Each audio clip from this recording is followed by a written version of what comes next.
Antes de iniciar el sermón, quiero dar gracias al pastor, gracias a Dios y gracias a ustedes como iglesia por la invitación. La verdad, como menciona, es algo para mí totalmente inesperado estar aquí en Querétaro. Primero pues, sirviendo con los jóvenes. También ayer estuvimos allá en el Rosario, sirviendo a nuestro Dios con nuestra familia, con la familia que aquí se encuentra. El día de hoy, de nuevo, le doy gracias a Dios por permitirme traer este sermón que espero sea de bendición para todos ustedes como lo ha sido para mi vida, hermanos. Vamos a orar primero, ¿sí? Les invito a orar. Padre, te agradecemos, Señor, por tu palabra. Rogamos, Señor, que ese sermón sea de bendición para cada una de nuestras vidas. Señor, que pueda ser un instrumento tuyo, Señor, para la edificación de esta tu iglesia. Estas cosas te las ruego en nombre de Jesucristo. Amén. Muy bien, el sermón lo titulé Transfiguración, un anticipo de nuestra gloria en Cristo. Prácticamente lo que quiero expresar es el día del Señor, es decir, esta reunión que tenemos, este culto, ¿sí? Es un anticipo de la gloria de Cristo que nos fortalece para cuando nosotros siempre volvemos a nuestra vida, ¿sí? Por decirlo de alguna manera, salimos, como vamos a ver en el Evangelio, descendemos del monte, ¿sí? Y cómo es que la fe y la oración forman una parte muy importante de nuestra vida como cristianos. El día del Señor, ¿sí? Es un día de celebración. Para la iglesia de Cristo siempre ha sido un día de celebración porque es el día en el que Cristo resucitó de entre los muertos. Es lo que nosotros traemos a nuestra mente el día de hoy. Como hijos de Dios nos reunimos para celebrar que la muerte ha sido vencida. Celebramos que Jesús ha vencido a la muerte y no solamente la ha vencido, sino que nos ha dado vida. Es un día en el que traemos a nuestra memoria el triunfo de nuestro Salvador sobre la muerte, otorgando la vida eterna a todo aquel que cree.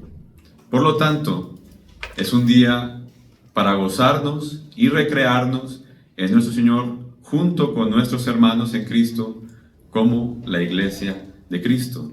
Dice el Salmo 118, 21 al 24. Dice: te alabaré porque me has oído y me fuiste por salvación. La piedra que desecharon los edificadores ha venido a ser cabeza del ángulo. De parte de Jehová es esto, y es cosa maravillosa a nuestros ojos. Este es el día que hizo Jehová. Nos gozaremos y alegraremos en él. ¿Sí? Para que sea un día de celebración, hermanos, se necesita también de nuestra parte un compromiso, ¿sí? Es decir, el entender que es un día de celebración, ¿sí? Y por lo tanto ceder nuestra voluntad a Dios y decir: este día lo separo solamente para ti y voy a recordar que la muerte ha sido vencida, ¿sí? Y que en Cristo hay vida, ¿sí? Y eso es semana tras semana, porque en el momento en el que esto se vuelve como una rutina, se vuelve un ciclo, ¿sí? En el que solamente estamos ahí como dando vueltas, ¿no? Siendo el primer día de la semana, nos congregamos en el nombre de Jesús, ¿sí? Y le ofrecemos todo nuestro ser en respuesta al amor que Él ha derramado en nosotros. Dios nos ha buscado, a cada uno de nosotros, y nos ha traído hacia Él para darnos vida, no por nuestra justicia, sino por su inmenso amor. Nos dice Romanos 12:1, es un texto muy conocido, nos dice: así que, hermanos, os ruego por las misericordias de Dios, que presentéis vuestros cuerpos en sacrificio vivo, santo, agradable a Dios, que es vuestro culto racional. La conjunción que encontramos al inicio, así que, nos indica que la consecuencia lógica de todo lo expuesto en los capítulos anteriores es que debemos ofrecernos a Dios, ¿sí? Al ofrecernos a Dios, somos renovados. Al ofrecernos a Dios, somos santificados, ¿sí? Y así somos conducidos a imitar a Jesús, ofreciéndonos a nuestros hermanos en la iglesia y a la comunidad, en la que vivimos, ¿sí? Somos llamados a imitar la obra de Cristo, ¿sí? En ese amor que Él ha dado por nosotros. Es el flujo que encontramos en la carta a los Romanos, ¿no? A partir del capítulo 12, está el texto que leímos, después habla acerca de la humildad, ¿no? Cómo no debemos tener un más alto concepto de nosotros mismos. Después habla acerca de los dones, que tiene que ver con el servicio hacia los hermanos en Cristo en la iglesia. Y después habla de obedecer a los gobernantes. Sí, es como este flujo que encontramos, ¿no? Nos ofrecemos a Dios y todo eso sí le tiene que continuar. Entonces, el ritmo de la vida cristiana comienza con Jesús entregándose por amor a nosotros. Luego, nosotros respondemos en acción de gracias a ese amor ofreciéndonos a Él. Y finalmente, nos entregamos a los demás por amor, imitando a nuestro Salvador.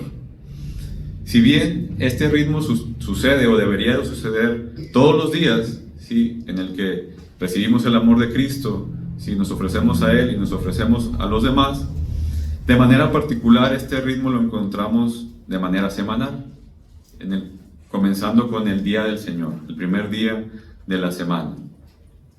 Y como no es un ciclo, sino que es lineal, porque tenemos una meta, ¿sí? La meta no es volver al inicio, que eso es un ciclo, ¿sí? Sino es ir hacia algún lado, ¿no? A alguna meta. Y esa meta es la segunda venida de nuestro Señor y Salvador Jesús, ¿sí? Y esa meta es lo que encontramos en la transfiguración, en el pasaje que hace unos momentos leímos. Así que no lo experimentamos como un ciclo repetitivo en el que otra vez tengo que ir el domingo y otra vez tengo que ir el domingo, sino como una historia que tiene una meta y un propósito en el que cada semana, sí, cada domingo que venimos a presentarnos delante de Dios y delante de nuestros hermanos, somos renovados y vamos avanzando hacia la gloria eterna, ¿sí? Entonces no es un ciclo, sino que tiene un propósito y tiene este fin. Nos dice 2 Corintios 3:18. Nos dice lo siguiente: por tanto, nosotros todos, mirando a cara descubierta, como en un espejo, la gloria del Señor, somos transformados de gloria en gloria en la misma imagen como por el Espíritu del Señor. ¿Sí? Vamos siendo transformados de gloria en gloria. Hay un avance, ¿sí? No somos el mismo de ayer, ¿sí? En el Señor vamos siendo transformados de gloria en gloria. Este hecho lo encontramos en la transfiguración, donde Jesús toma a Pedro, a Jacobo y a Juan, los lleva a un monte alto y les muestra un anticipo de la gloria futura de la humanidad, ¿sí? Y de toda la creación, porque no solamente resplandece su rostro, sino también la ropa, ¿no? Les muestra que Él vencería la muerte y resucitando redimiría y glorificaría a la humanidad. Anteriormente, en el pasaje que leímos, antes de este pasaje, Jesús le había dicho a sus discípulos que iba a padecer sufrimientos, ¿sí? Y que iba a morir y que iba a resucitar. Eso como que no les quedaba muy claro a los discípulos, ¿no? Probablemente porque es algo que en ese momento es totalmente inimaginable. Pedro, sabemos que le reconviene, le dice, no, que no te acontezca tal cosa. Jesús lo reprende y entonces Jesús les dice: si alguno quiere venir en pos de mí, niéguese a sí mismo y tome su cruz y sígueme, ¿sí? Entonces es algo que es impresionante y es asombroso que Jesús les diga eso y que eso nos diga también el día de hoy a nosotros, porque prácticamente es sígueme hacia la muerte, ¿no? Que es lo que le está diciendo: niégate a ti mismo, ¿sí? Toma tu cruz y ve conmigo hacia la muerte. Entonces primero les dice: niégate a ti mismo, toma tu cruz y sígueme hacia la muerte.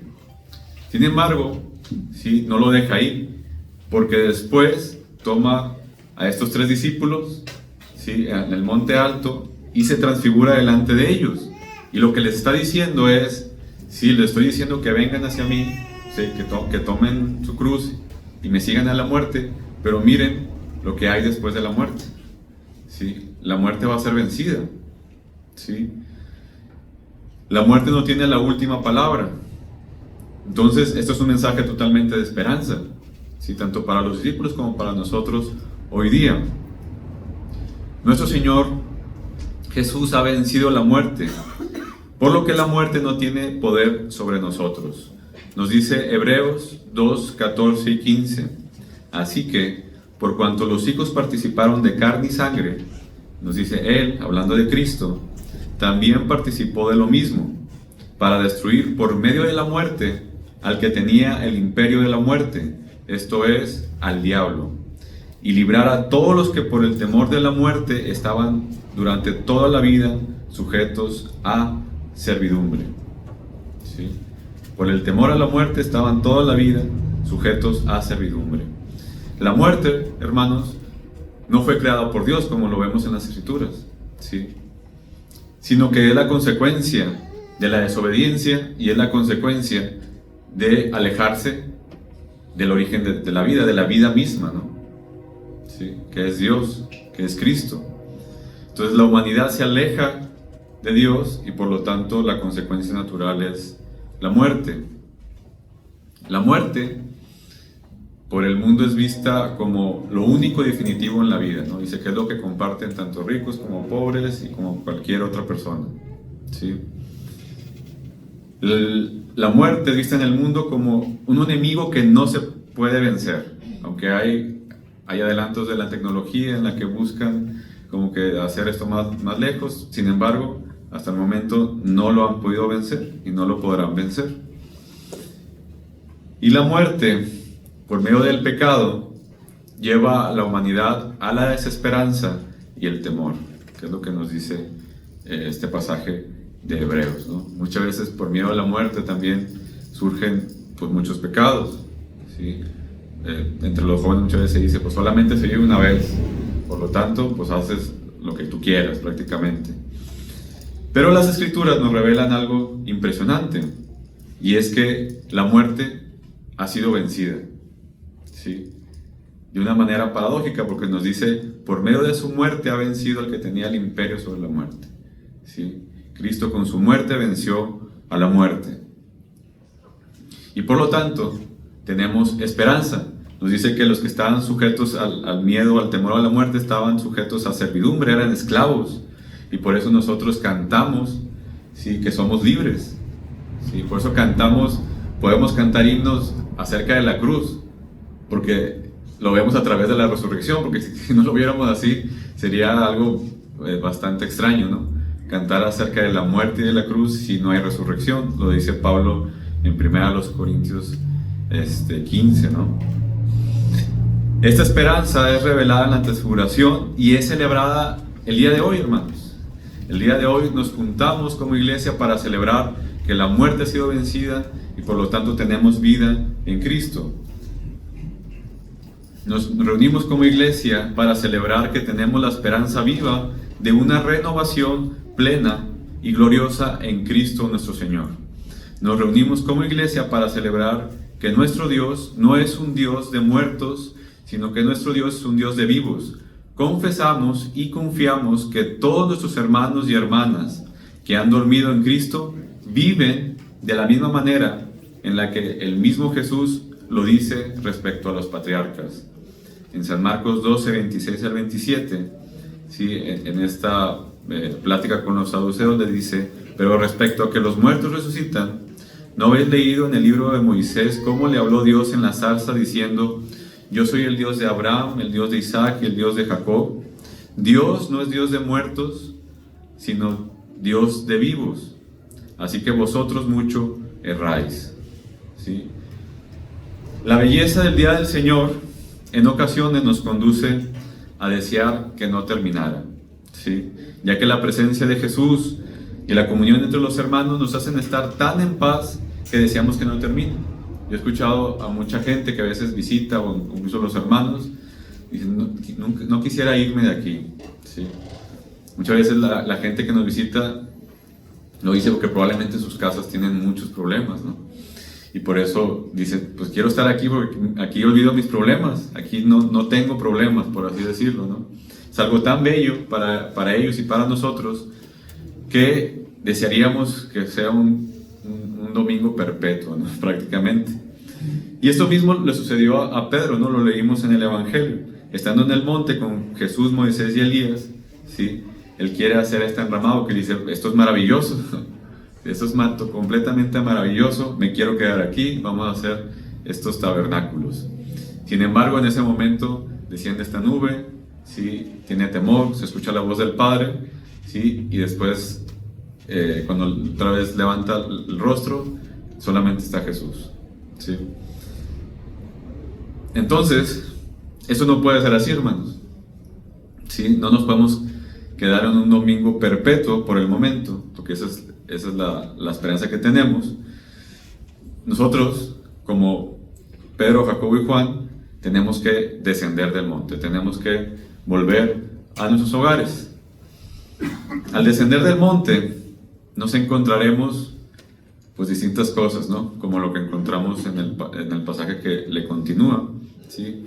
Que se encuentra con un muchacho endemoniado que los discípulos que se habían quedado no habían logrado sanarlo. Entonces nosotros de la misma manera probablemente dejamos muchas cosas sin resolver en nuestras casas, ¿no? Pueden ser problemas menores, pueden ser problemas mayores, ¿sí? Pueden ser también aparentes contradicciones con nuestra experiencia y enseñanza del día del Señor. Y pueden ser también oposiciones a la experiencia y enseñanza que tenemos en el día del Señor junto con la iglesia. Entonces, de la misma manera en la que Jesús al descender se encontró con un muchacho endemoniado a los que los demás discípulos no habían logrado sanar, ¿sí? Nosotros debemos entender, hermanos, que si bien somos cristianos, ¿sí? No somos perfectos, ¿sí? Por lo que aún tenemos muchas cosas con las que debemos de luchar. Hay muchas cosas que debemos continuar siendo perfeccionados, yendo de gloria en gloria, como leímos en este pasaje en Corintios. Primero con nosotros mismos, ¿no? Sí, antes de querer resolver las cosas de los demás, primero hay que ver con nosotros mismos. Al contemplar a nuestro Salvador en el día del Señor, nos damos cuenta que aún nos falta mucho por cambiar. Es una de las primeras cosas que vemos en todos los encuentros que encontramos con Jesús, gente que se encuentra con Jesús, ¿no? O sea, Pedro, cuando se encuentra con él dice que él es pecador, ¿no? Prácticamente. Entonces es algo que nosotros debemos de experimentar. Si no lo estamos experimentando, realmente hay un problema ahí de orgullo, ¿no? Sí, porque la reacción normal, sí, al contemplar a nuestro Salvador es de que soy pecador, ¿sí?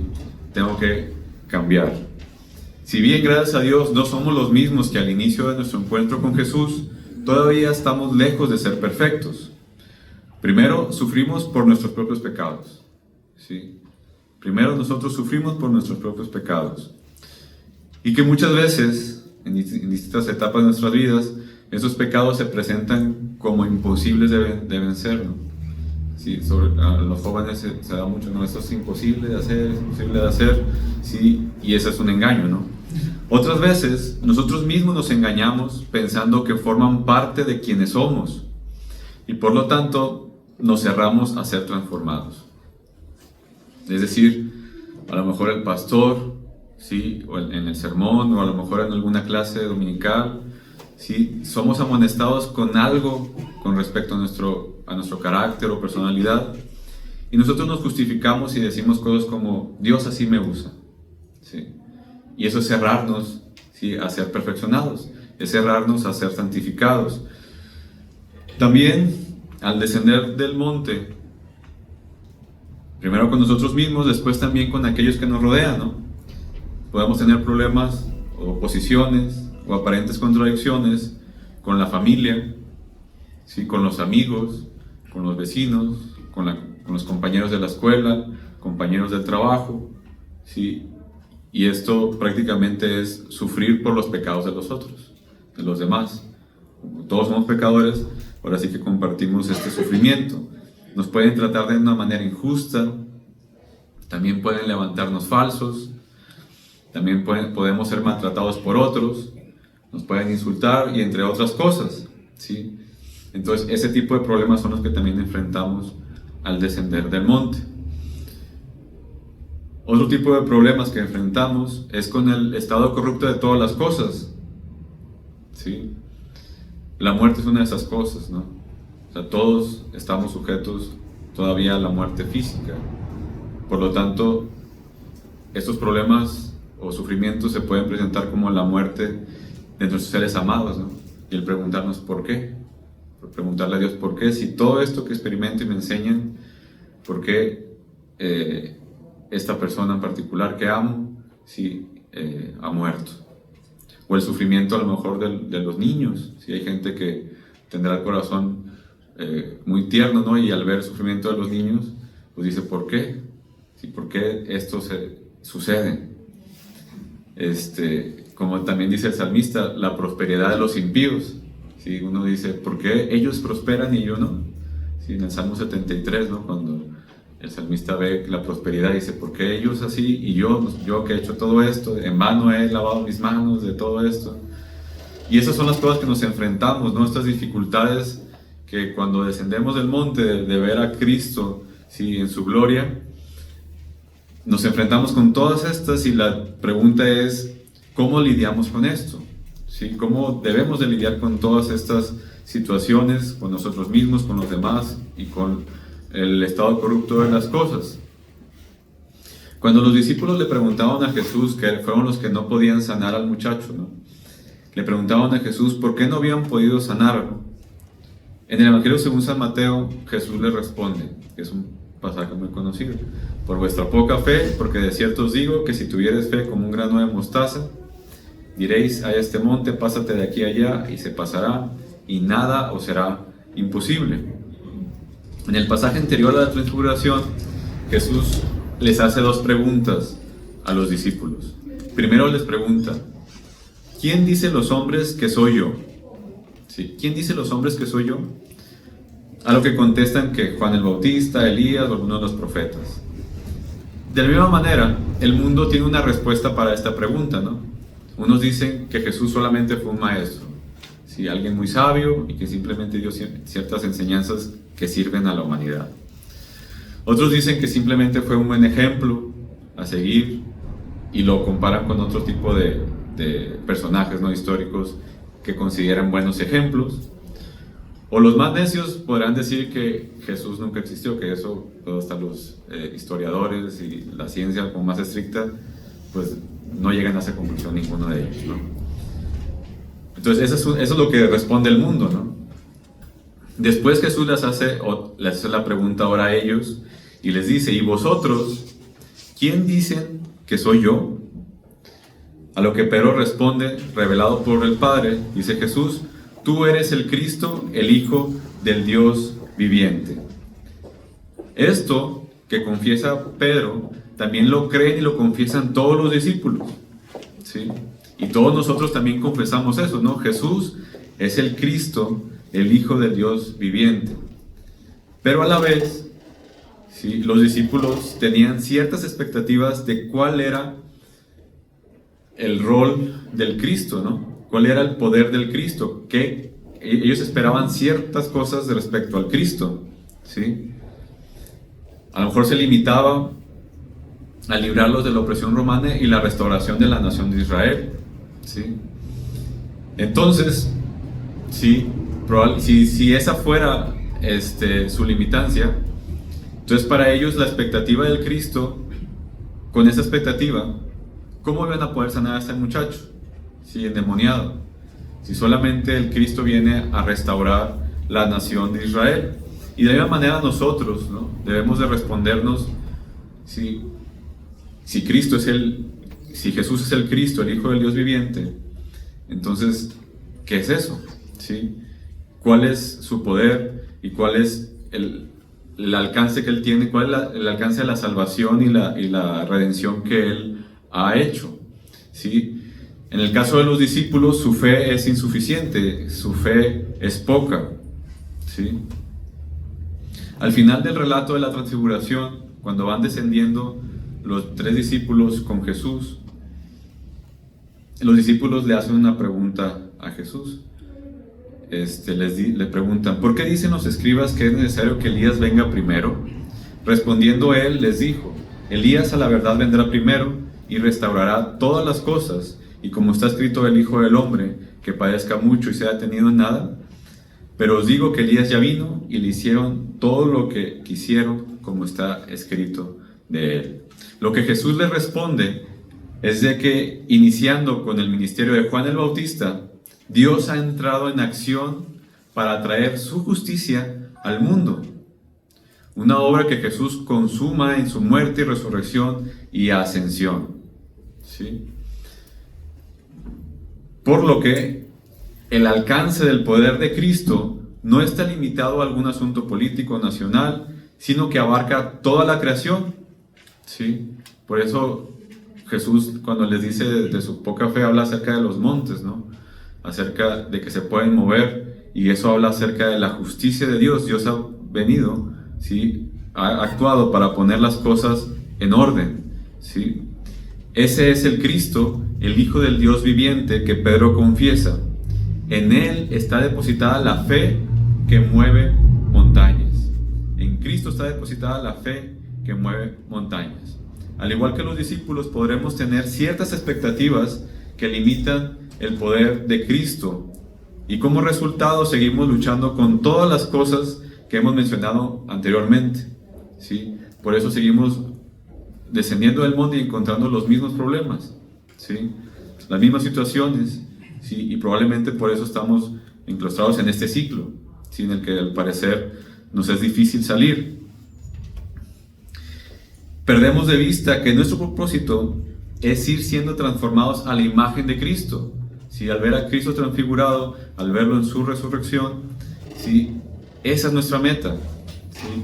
Hemos sido llamados a una fe superior que, aunque sea tan pequeña como un grano de mostaza, es capaz de lo imposible, porque está apropiadamente fundamentada en Cristo, quien puede obrar las cosas imposibles.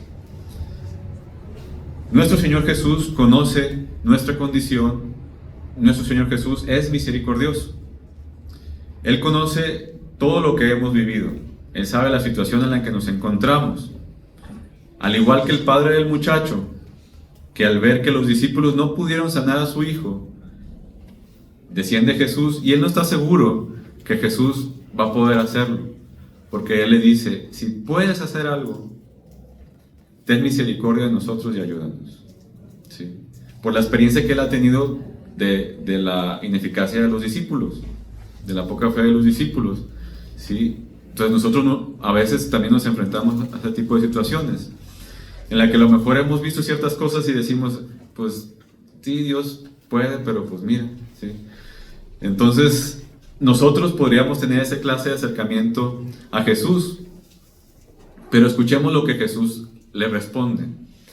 Si puedes creer, al que cree, todo le es posible. El asunto no es si Jesús puede, porque está claro que Él puede, ¿sí? Sino que el padre del muchacho, ¿sí?, confíe en Dios y se entregue a su voluntad, ¿sí? Porque esto de lo imposible es la voluntad de Dios, ¿sí? Nuestra oración es como la oración de Jesús, que no sea hecha nuestra voluntad, sino la del Padre, ¿sí? Que nosotros muchas veces, y probablemente está bien que pidamos ciertas cosas, pero la respuesta apropiada siempre es terminar, pero sea hecha tu voluntad, ¿sí?, y no la mía. El padre del muchacho le responde: creo, ayuda mi incredulidad. El padre declara su fe reconociendo su debilidad, porque dice: creo, ayuda mi incredulidad. Él dice: sí creo, pero soy débil, Señor. ¿Sí? Esto nos da a entender, hermanos, que la fe se da siempre con la ayuda de Dios. ¿Sí? La fe siempre se da con la ayuda de Dios. Entonces el padre del muchacho ya no está dudando de Jesús, sino que reconoce su lucha por creer en Él y pide ayuda para vencer esa incredulidad. Y esa debe ser nuestra misma disposición. Entonces Jesús muestra su misericordia y responde a la petición del Padre sanando al muchacho. El Evangelio nos muestra esta preciosa imagen del muchacho como muerto, ¿no?, entre comillas, porque dice que estaba ahí tumbado como muerto, ¿sí?, y la gente veía que estaba muerto, y Jesús nos dice que lo toma de la mano y lo levanta, como si se tratara de una resurrección, entre comillas, ¿no? Y esto es hermoso, este cuadro, porque nos hace recordar este pasaje que encontramos en Efesios 2, 1 al 10.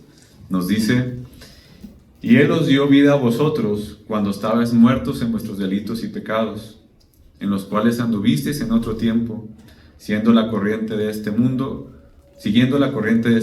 conforme al príncipe de la potestad del aire, el espíritu que ahora opera en los hijos de desobediencia, entre los cuales también todos nosotros vivimos en otro tiempo en los deseos de nuestra carne, haciendo la voluntad de la carne y de los pensamientos, y éramos por naturaleza hijos de ira, lo mismo que los demás.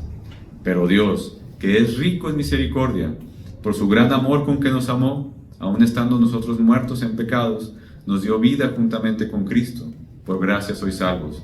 Y juntamente con Él nos resucitó, y asimismo nos hizo sentar en los lugares celestiales con Cristo Jesús, para mostrar en los siglos venideros las abundantes riquezas de su gracia, en su bondad para con nosotros en Cristo Jesús. Porque por gracia sois salvos por medio de la fe, y esto no de vosotros, pues es don de Dios, no por obras para que nadie se gloríe, porque somos hechura suya, creados en Cristo Jesús, para buenas obras, las cuales Dios preparó de antemano para que anduviésemos en ellas.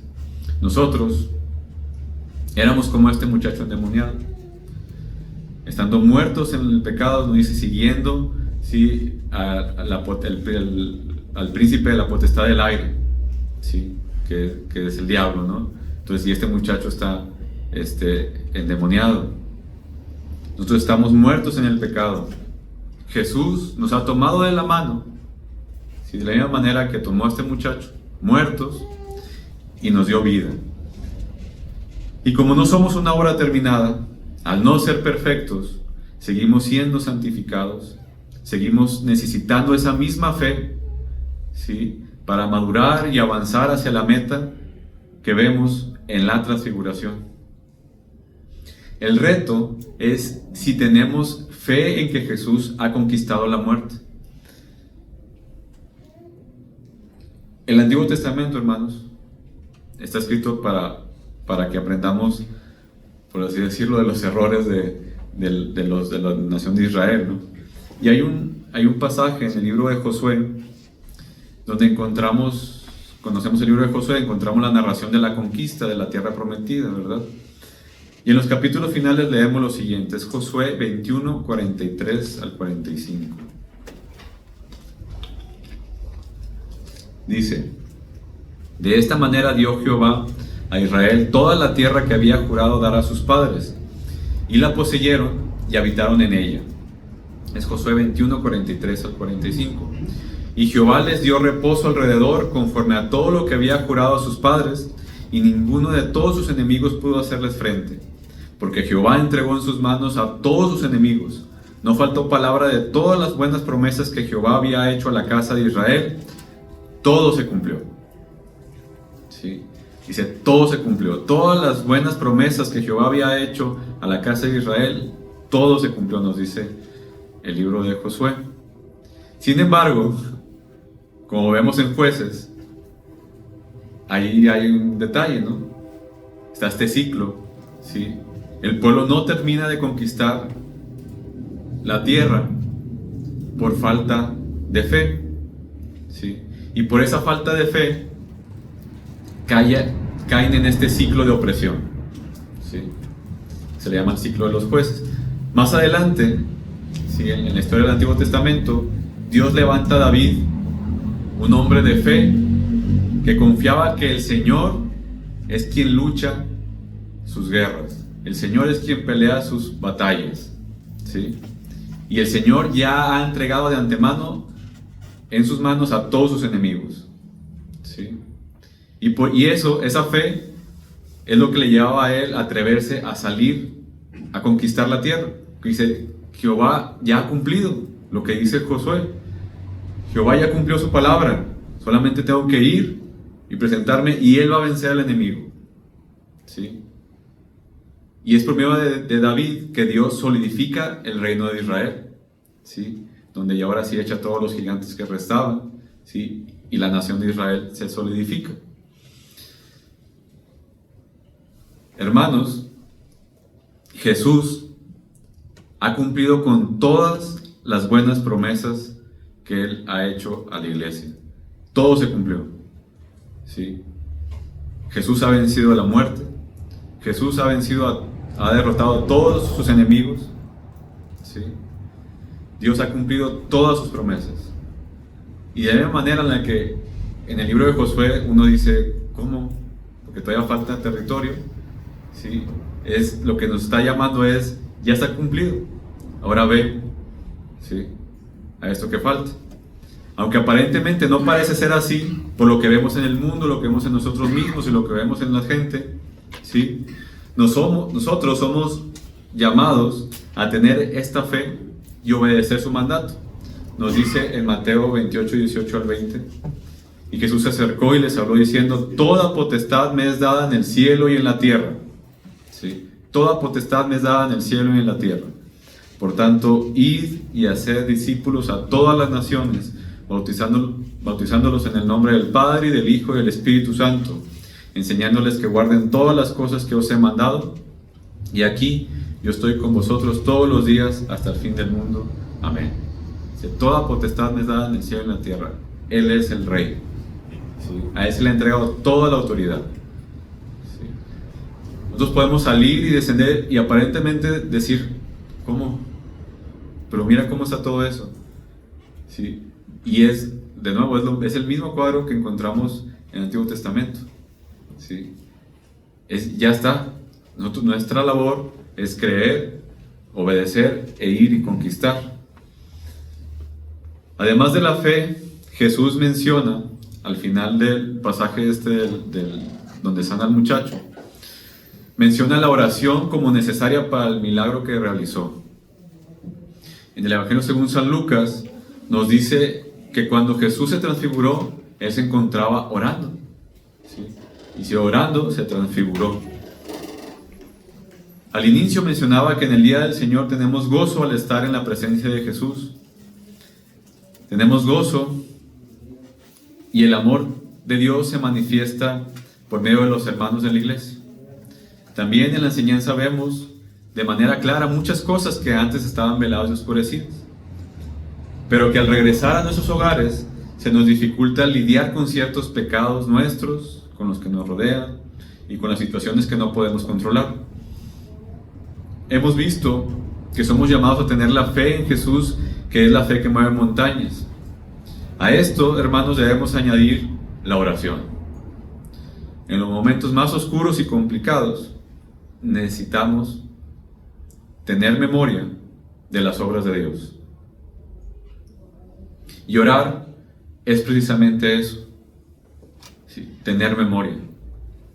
Hacer presente a Dios en nuestra vida en ese momento en particular. Orar es unirnos a Dios. Y todo aquel que se une a Dios es transformado. ¿Sí? Todo aquel que se une a Dios es transformado. Es algo totalmente inevitable. No oramos solo cuando tenemos ganas.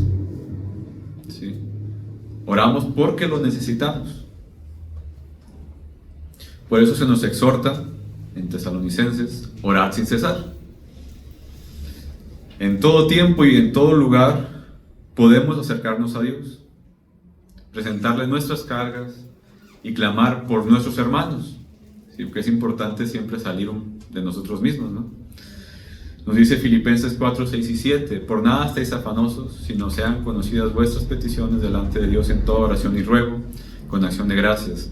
Y la paz de Dios, que sobrepasa todo entendimiento, guardará vuestros corazones y vuestros pensamientos en Cristo Jesús. Nos dice también 1 Pedro 5, 6 y 7, humillaos pues bajo la poderosa mano de Dios, para que Él os exalte cuando fuere tiempo, echando toda vuestra ansiedad sobre Él, porque Él tiene cuidado de vosotros. La paz de Dios, ¿sí?, que experimentamos en la oración, sana la ansiedad, sana el afán que el mundo provoca en nosotros y que también probablemente nosotros mismos provocamos en nosotros mismos. Y nos permite decir con el salmista en el Salmo 73, 25 y 26, dice, ¿a quién tengo yo en los cielos sino a ti? Y fuera de ti nada deseo en la tierra. Mi carne y mi corazón desfallecen, mas la roca de mi corazón y mi porción es Dios para siempre. ¿Sí? En esos momentos en los que parece no haber respuesta, como lo veía el salmista, ¿sí? Y el salmista dice, hasta que entré en el santuario de Jehová, comprendí el fin de ellos. ¿Sí? Y es entonces donde él se da cuenta de esto y él se realiza que Dios siempre ha estado a mi lado y por lo tanto, ¿sí? Mi carne y mi corazón deben estar colocados en la roca que es Cristo. Así, fe y oración son inseparables e indispensables en nuestra vida en Cristo. Jesús ha vencido a la muerte y ha cumplido con todas las buenas promesas que ha hecho. Por lo tanto, hermanos, no hay enemigo ni circunstancia que no pueda ser vencida. No hay persona que no pueda ser renovada, no hay obstáculo que no pueda ser derribado. Lo que se pide de nosotros es que tengamos fe, ¿sí? Fe en que Cristo ha vencido, que Cristo ha cumplido con sus promesas y nos unamos a Dios en oración. Hermanos, en la transfiguración vemos a Jesús brillar en gloria en lo alto del monte. En ese rostro resplandeciente Dios nos mostró hacia dónde nos quiere llevar, hacia qué nos quiere transformar. Si somos transformados a la imagen de su Hijo, a la imagen de Cristo.